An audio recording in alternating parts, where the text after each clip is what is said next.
decided to do is that we are going to learn and see how it goes. What we're going to learn is the Mishnayos in BEITZAH. The Mishnayos in BEITZAH. Why is BEITZAH so important? Because BEITZAH is all about, does anybody know? BEITZAH is about muktzah. And muktzah is such an important halacha in Shabbos that I thought, let's start going through a few things. And once we go through a few things, and maybe we'll understand it better. And once we understand it better, then it's great. Now remember, what we're dealing with is we're dealing with the Mishnah. We're not learning the halachas. We're dealing with the Mishnah. So because we're dealing with the Mishnah, we're not always going to go into all the different complications around what the Mishnah says.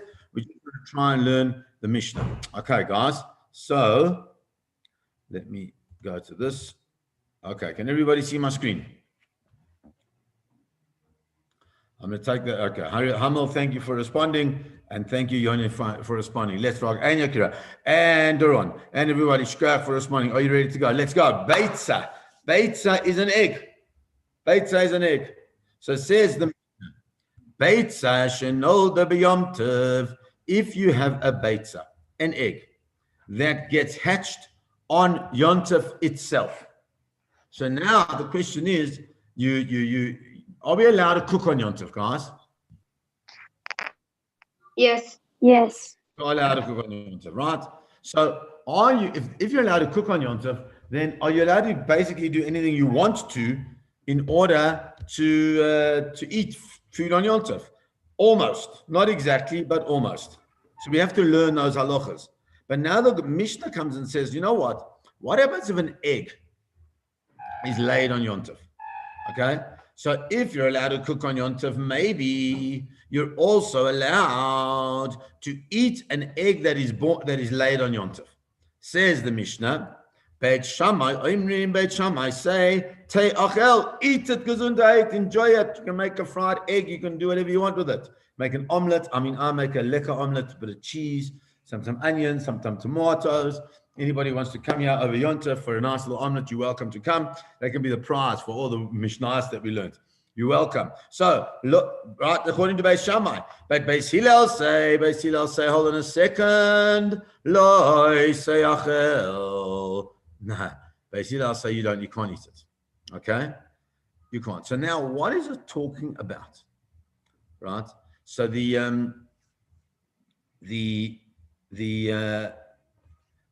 commentaries explain it's not talking about any old egg. It's talking about an egg that was laid on a chag, which is just after Shabbos. So according to Beis Shammai, they say that you can eat it on the same day. But Hillel says, no, hold on a second. You can't. You know why you can't do it? Because you know what happened? When was the egg made? In the chicken's tummy, or wherever it is that chickens make eggs, right? When was it made? Was it made on Tuesday, or was it made on the Shabbos before the Yom Tov? You tell me. It was made on the Tuesday. Oh, no. Do you know that a chicken can lay an egg every single day? Which means that the egg that it lays today was made when? Yesterday. Right? You understand that? The chicken that lays the egg on a Sunday morning made the egg inside its, I don't know, tummy, bummy, wherever it is that it makes eggs, right? It made it when? On the day before. So if it made the egg on the day before, it means it was made on Shabbos in preparation for the Yom Tov. And you're not allowed to do that. Are you allowed to cook on Shabbos for Yom Tov? No. Definitely not. Definitely not. So you're not allowed to do that. So how can you eat an egg that was made on Shabbos on Yom Tov? So that is the machlokes. So according to Beis Shammai, not a chance. Sorry, Beis Shammai says you can. Beis Hillel says there's not a chance that you can. You can't eat that egg. Okay, so what do we do? So it carries on the Mishnah, and the Mishnah says, Beis Shammai oimrim so'or b'kazayis v'chametz b'koiteves. Beis Shammai says, now he goes into a different thing. Beis Shammai says that when when it comes to Pesach, how much chometz do you have to have? And the different measurements in halacha. There's what's called a kabeitza. A kabeitza is the amount of an egg, and a kotevet is the amount of a date. Okay, an egg versus a date. So it comes along by Shammai and says that when it comes to so'or, not so'oris. So'or is like it's not the bread itself, but it's like the, what do you call it? Like the yeast. That's it. The stuff that you put into bread to make it rise. That's a certain amount. And according to Beis Hillel, according to Beis Shammai, when you have bread itself, it's a little bit more. And Beis Hillel say zeh v'zeh b'kazayis, both of them. If you eat any type of chometz, the amount of an olive, then you've broken your Pesach. You now have eaten chometz on Pesach. And obviously, it doesn't mean that you can keep eating chometz now that you've stopped, now that you've eaten chometz on Pesach. Every single time, guys, this is an amazing thing. Isn't it called a kazait? Sorry, say that again, boy. Isn't it called a kazait? Yes, so there's different things. There's a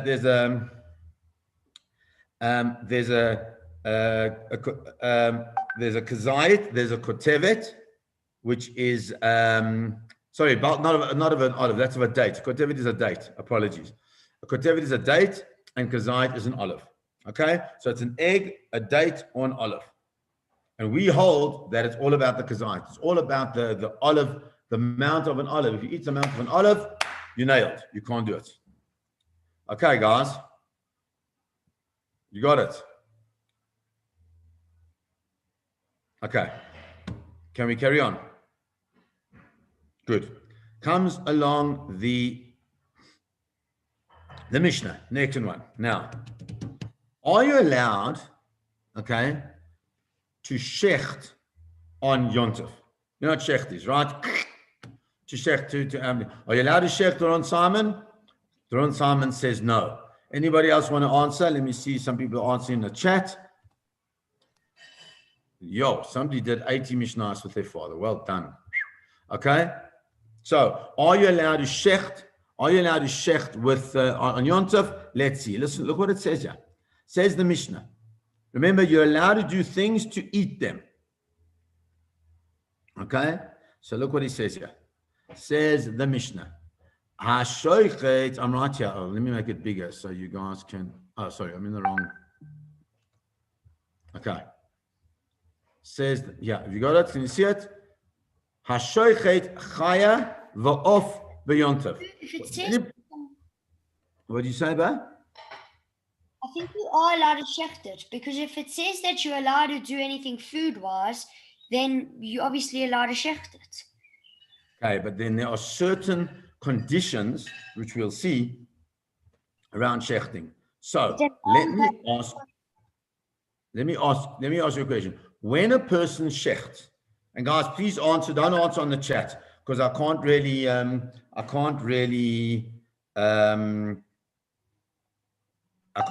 respond to the chat. I'd rather you just unmuted yourself and asked. So if a person shechts, you know there are a few halachas around what you have to do once you finish shechting. Does anybody know what's the important, very, very, very important halacha when it comes to shechting? Bella, say Bella. You have to get all the blood out. Okay, you need to get the blood out. But what happens to the blood? You know, when you shecht the animal, there's going to obviously be a little bit of blood that comes out of the cut. And where's it going to fall? It's going to fall on the ground. What are you supposed to do with that blood that fell on the ground? Anybody know? That's an interesting question. Hey? Do you know that there's a halacha, an amazing halacha? Painted on the doors. Sorry, say again? Are those meant to still painted on the doors? No, good. Oh, good try. That's nice because you're saying we've got to do something with the blood. So you know what the halacha is? That's an excellent question, Karen. Right? You know what the halacha is? The halacha is that you've got to take sand, like any sand from anywhere.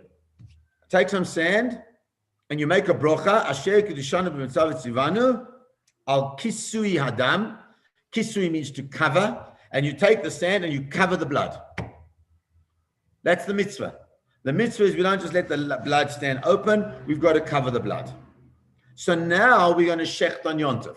Are you allowed to dig a hole on Yontif? No. No, because that's not for food, unless you eat sand. But what happens if you're urging for food? You mean you like dying? Yeah. No, so if it's really dangerous like that, then you can do anything. But most people who are that urgent for food